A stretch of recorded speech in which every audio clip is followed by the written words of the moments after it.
Just before I speak, I would like to acknowledge that we are meeting on the lands of the Wurundjeri people of the Kulin Nation. I would like to pay my respect to their elders, past, present, and emerging.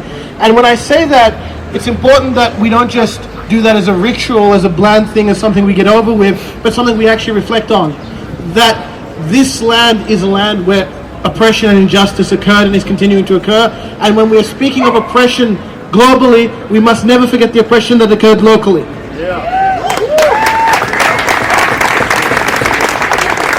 And the crimes that happened here, and the crimes that America is attempting to do in Latin America, in Venezuela, in Cuba, and the crimes that have occurred in Africa, and America is also talking about invading Africa. Donald Trump is manufacturing consent to a potential military intervention in Nigeria as we speak, another country that coincidentally has a very large oil reserve. Make of that what you will.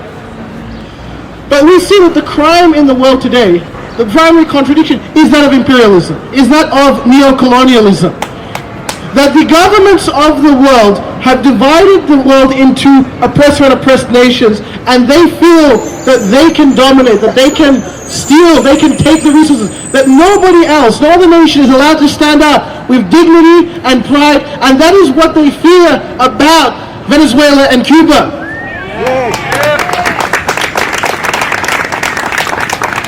In spite of the sanctions, in spite of everything that they have done to try to destroy these societies, because they will impose sanctions, they will make it impossible for these societies to trade, and then they will say, oh, but look at the shortages, look at the difficulties. Who created the shortages? Who created the difficulties?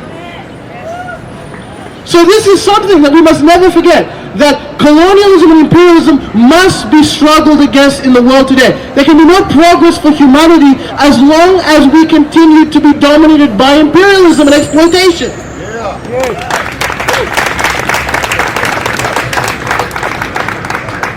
I won't take up too much more of your time. I will just say, Yankee, go home.